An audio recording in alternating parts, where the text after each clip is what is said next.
Damai sejahtera bagi kita semua, sahabat-sahabatku. Saat ini kita akan mempelajari pembelajaran tentang pertumbuhan spiritual, moral, sosial, dan emosi. Seseorang yang telah bertumbuh secara spiritual akan lebih pandai dan lebih tenang dalam menghadapi berbagai kesulitan, sebab ia menyerahkan segala sesuatunya kepada Tuhan. Orang yang bertumbuh secara spiritual adalah orang yang hidup berpusat pada Kristus. Hal ini ditandai dengan tampaknya nilai-nilai Kristen dalam dirinya. Orang yang dewasa dalam aspek spiritual mengenal kekuatannya, bahkan juga mengenal kelemahan dirinya. Ia tidak sombong dengan semua kelebihannya, karena pada saat yang sama ia tahu kekurangannya. Kedewasaan spiritual adalah penghayatan yang dalam tentang kehadiran Allah dalam seluruh aspek kehidupannya, sehingga ia dapat merasakan kemahakuasaan Allah dalam semua pengalaman hidup dan seluruh ciptaannya. Dalam pertumbuhan spiritual, seseorang perlu mengalami berakar, bertumbuh, dan berbuah iman kepada Yesus Kristus Tuhan Allah, dan senantiasa hidup takut akan Tuhan Allah di dalam nama Yesus Kristus. Bertumbuh dalam iman. Iman adalah dasar dari segala sesuatu yang kita harapkan dan bukti dari segala sesuatu yang tidak kita lihat. Ibrani 11 ayat 1. Iman tidak harus dibuktikan secara kesehatan fisik. Iman bertumbuh tidak hanya pada orang dewasa seperti Abraham atau Raja Hizkia. Abraham dan Sarah memiliki keturunan Ishak pada usia senja pada masa tuanya. Sementara Raja Hizkia ketika ia menderita sakit penyakit yang sangat parah, hampir merenggut nyawanya, ia berserah kepada Tuhan, meminta pertolongan kepada Tuhan. Bertumbuh dalam iman terjadi juga pada orang muda, seperti Timotius. Meskipun dia seorang muda yang mengalami banyak tantangan dalam pergaulannya, ia tetap melayani Tuhan di tengah-tengah jemaat. Bertumbuh dalam iman terjadi juga pada seorang perempuan Samaria yang bertobat dari kebiasaannya memiliki suami lebih dari satu. Dalam pertobatannya, ia berserah kepada Yesus Kristus Tuhan Allah yang adalah sumber air kehidupan. Iman manusia berasal dari Tuhan Allah yang timbul di hati manusia karena manusia senantiasa mendengarkan firman Tuhan Allah. Iman tidak pernah selesai. Iman terus mengalami proses pertumbuhan seumur hidup manusia. Semua peristiwa dalam hidup manusia sesungguhnya untuk menumbuhkan iman kepada Tuhan Allah. Jadi iman memang tidak pernah selesai sebab prosesnya seumur hidup manusia. Iman mendatangkan hikmat, membawa seseorang lebih akrab dengan Tuhan Allah dan mengenal Tuhan Allah. Iman menyelamatkan manusia. Hanya iman kepada Yesus Kristus Tuhan Allah mendatangkan keselamatan. Takut akan Tuhan. Takut akan Tuhan adalah permulaan pengetahuan, tetapi orang bodoh menghina hikmat dan didikan. Amsal 1 ayat 7. Takut akan Tuhan adalah sikap hormat, tunduk, dan takluk pada Yesus Kristus Tuhan Allah. Sikap ini membawa seseorang kepada ketaatan dan melakukan kehendak Yesus Kristus Tuhan Allah. Tindakan melakukan firman Tuhan Allah adalah bukti bahwa iman manusia itu benar-benar berakar, bertumbuh, dan berbuah di dalam Yesus Kristus Tuhan Allah. Jadi, takut akan Tuhan membuat manusia semakin berakar, bertumbuh, dan berbuah spiritualitasnya dalam kehidupan sehari-hari di dalam Yesus Kristus Tuhan. Pribadi yang tumbuh dewasa dalam aspek spiritual tidak hanya mengenal Tuhan Allah secara intelektual, tetapi mengapresiasikannya dalam perilaku sehari-hari. Sebab iman tanpa perbuatan adalah mati, dan perbuatan yang dilakukan tanpa iman kepada Tuhan Allah adalah sia-sia. Yakobus 2 ayat 20 sampai 22. Menurut Lawrence Kohlberg, pakar pendidikan dan psikologi, perkembangan moral seseorang terdiri atas beberapa tahap orientasi, yaitu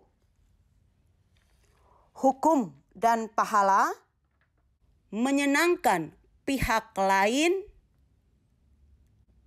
standar peraturan, pendapat umum, penghargaan hak tiap orang.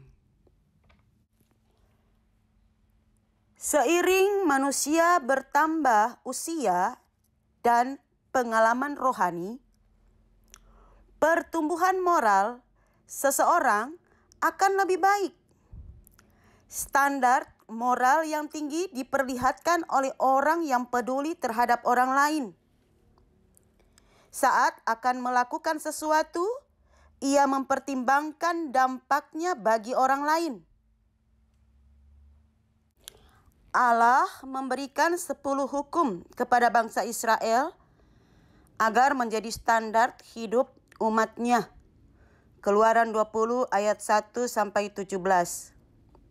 Hukum Allah tersebut menanamkan kekudusan hidup yang mencerminkan kualitas moral umat Allah. Kualitas moral ini akan membedakan hidup bangsa Israel dari bangsa-bangsa di sekitarnya. Dengan kualitas moral seperti itu, Allah akan berkenan atas bangsa Israel. Dewasa dalam aspek sosial berarti mampu bersosialisasi dengan baik dan benar, serta menempatkan dirinya sehingga tercipta hubungan yang harmonis dengan setiap orang. Hubungan yang baik ditandai dengan terbangunnya komunikasi dua arah, sikap saling menghargai, menerima dan mengakui, dapat menempatkan diri dalam situasi apapun, dan menyesuaikan diri dengan lingkungan di mana ia berada. Dalam hubungan sosial, diperlukan sikap peduli dan saling mendahulukan kepentingan orang lain. Ciri-ciri manusia yang bertumbuh dewasa secara aspek sosial adalah ingin mengikuti gaya hidup masyarakat pada umumnya, memiliki sopan santun dan tata krama, tidak tergantung pada orang lain, dapat menyesuaikan diri terhadap hal yang tidak bisa diubah, menerima dan memenuhi tanggung jawabnya. Kepuasan terbesarnya adalah membuat orang lain bahagia. Orang yang bertumbuh dewasa dalam aspek sosial akan menjaga hubungan dengan orang-orang di sekitarnya, dengan saling memahami adanya perbedaan, saling menerima kekurangan dan menghargai kelebihan orang lain. Dalam hubungan sosial, dibutuhkan sikap simpati, empati, dan solider. Simpati artinya rasa kasih, rasa setuju, rasa suka. Perasaan simpati adalah keikutsertaan merasakan perasaan senang atau kesusahan orang lain. Simpati juga merupakan bentuk kedekatan sosial ketika seorang mendukung atau membela orang lain dengan memahami perasaan orang yang didukung atau dibela. Empati merupakan keadaan mental yang membuat seseorang merasa atau mengidentifikasikan dirinya dalam keadaan perasaan atau pikiran yang sama dengan orang atau kelompok tertentu. Istilah empati melingkupi banyak hal, mulai dari peduli kepada orang lain, lalu menciptakan keinginan untuk menolong, mengalami perasaan yang sama dengan perasaan orang lain, kemampuan mengetahui yang dipikirkan dan dirasakan orang lain.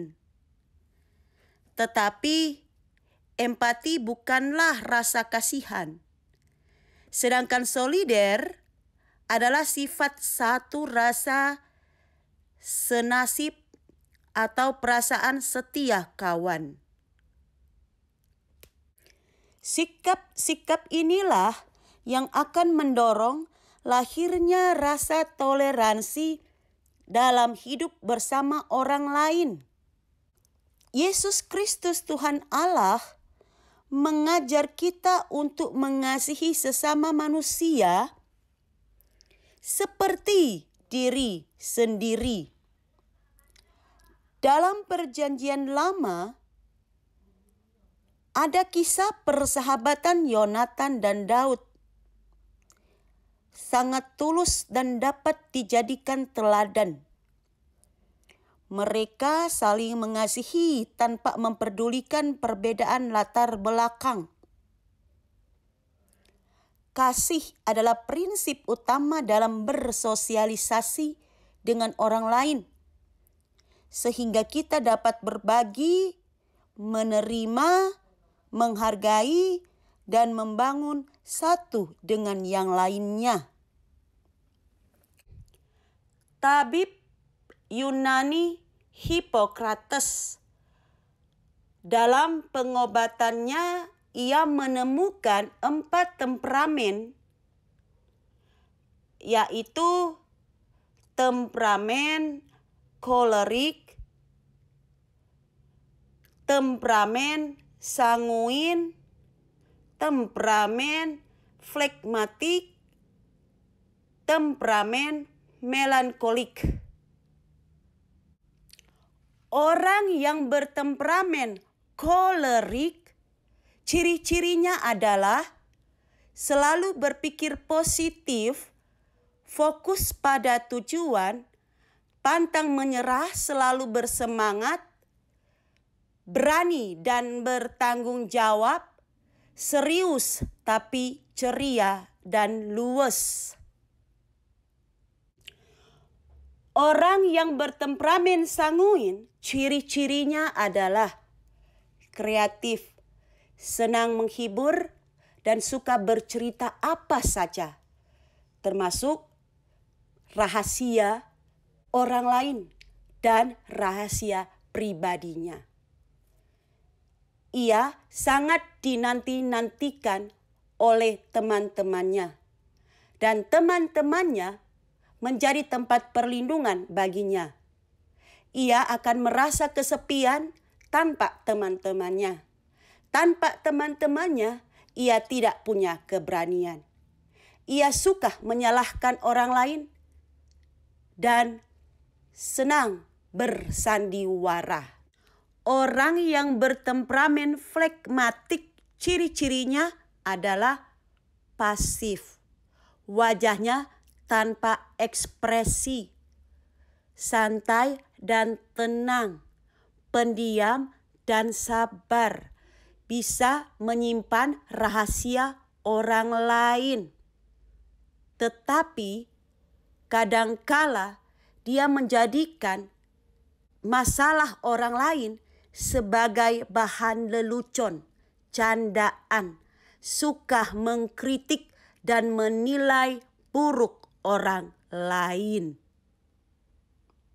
Orang yang bertemperamen melankolik, ciri-cirinya adalah kadangkala berpikir negatif, suka berprasangka buruk pada orang lain, senang berhayal, berangan-angan, pintar menganalisa, mengamati orang lain. Tetapi dia seorang yang setia dan sabar, tidak berani mengungkapkan perasaannya. Ia seorang yang sangat setia pada tradisi, selalu teratur dan disiplin, mudah tersinggung, dan menyimpan perasaannya. Bertumbuh dewasa dalam aspek emosi berarti mampu mengendalikan perasaan dengan cara yang tepat dan ditujukan kepada orang yang tepat. Orang yang pandai mengendalikan emosinya tidak mengandalkan dorongan nafsu dalam bertindak, tetapi menggunakan akalnya juga. Beberapa ciri emosional pribadi dewasa antara lain: mendahulukan logika daripada emosi, mengontrol emosi dengan baik dalam menyelesaikan masalah, memikirkan masa depan yang lebih baik, menerima hal buruk, kekecewaan atau tekanan dengan tenang dan stabil. Di dalam Alkitab, Yesus Kristus Tuhan Allah pernah ditantang oleh para ahli Taurat dan orang Farisi. Mereka membawa kepadanya seorang perempuan yang kedapatan berzina. Dan menurut tradisi orang Israel, apabila ditemukan ada orang yang berzina, maka harus dirajam dengan batu.